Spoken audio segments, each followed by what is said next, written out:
In this state, the barriers between your soul and his are thin and porous, easily bypassed if you should wish it. Let us reach out for his soul.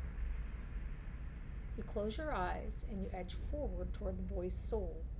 And as you near, a sudden malaise comes over you. You are cold and warm all at once, sweating and shivering, and straining for breath, as you did on the caravan journey. The soul you approach is the wrong one, a parasitic plant that strangles its host.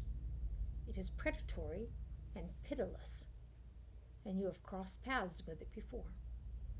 Too late does it occur to you to retract, and already you feel yourself plunging into some interminable abyss of thought and memory.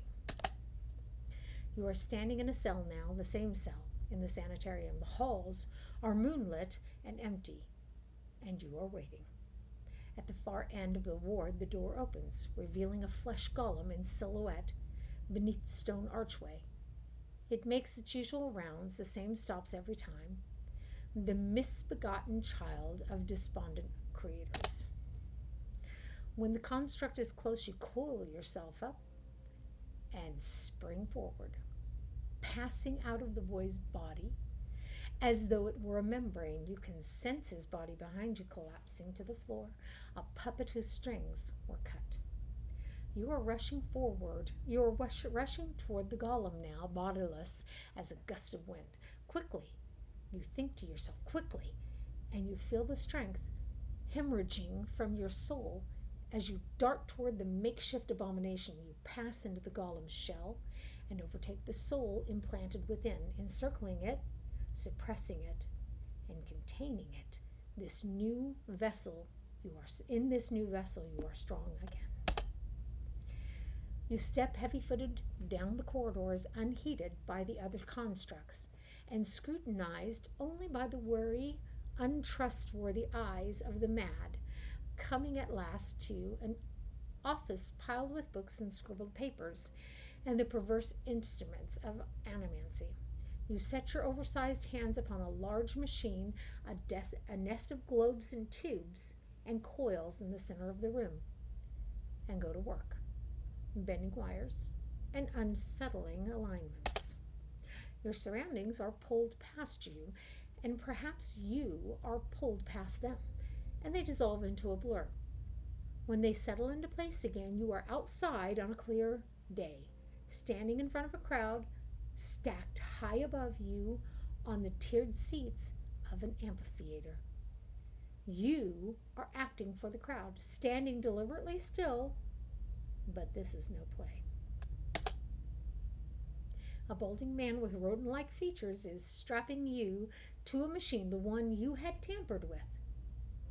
You see your arms for the first time, short and fleshy, unmistakably those of a little girl, but this body is not truly yours. Your mind still holds the same determination, the same hard-heartedness as before. The body itself is cold and vacuous. Unlike the others, this one has no soul of its own. It's a hollow born. The man speaks and the crowd applauds with an enthusiasm worthy of a hero's entrance. "Bear witness," he says, and he pulls a lever.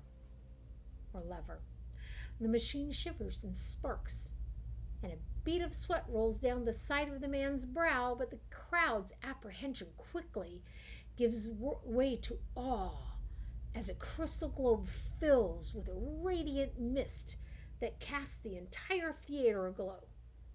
He opens a valve, and the glow crawls through a tube along the length of a copper wiring that runs to a set of electrodes beneath your armpits. You feel nothing when it reaches you, as it should be, for you have been leading his work astray periodically for some time, altering notes and settings and playing puppeteer for Hollowborn. But you make it look how people would expect it to look when a body is infused with a soul. In a moment, the machine goes dark, and the man unstraps you, eyeing you with a scientist's concern. He looks back up at the crowd. "Behold," he says, But there is obvious hesitation in his voice. Slowly, you take a plodding step forward, then another, then another. You look up at the man, giving him the eye contact of which no Hollowborn is capable, and the crowd gasps. The man looks relieved. How do you feel? He asks at a volume meant for the crowd. And this is the moment. At the top of your lungs, you let out a piercing shriek. The man comes towards you, his arms outstretched, but you run the other way back to the machine. With all your strength, you drive your head into the crystal globe, and it shatters, streaking your head with warm blood. You drive your head down into the surface of the machine again and again, drawing panicked screams from the crowd. And by the time the man reaches you, your body has already ceased proper function and merely twitches on the cold ground. Satisfied, you depart the corpse in search of another unsuspecting host. Who could put their faith in animancy now? You are pulled again from your surroundings, transcending the boundaries of memories and lifetimes, deeper and deeper, past betrayals and murders and lies upon lies that form a thick web of plots beyond mortal comprehension. You settle at last on a room you have seen before, expansive, with the tall device encasing an Adra monolith at its center. The room is filled with people, and the people all look at the device. You are yanked suddenly back to reality, and the once catatonic boy in the cell is looking directly at you, appraising, calculating.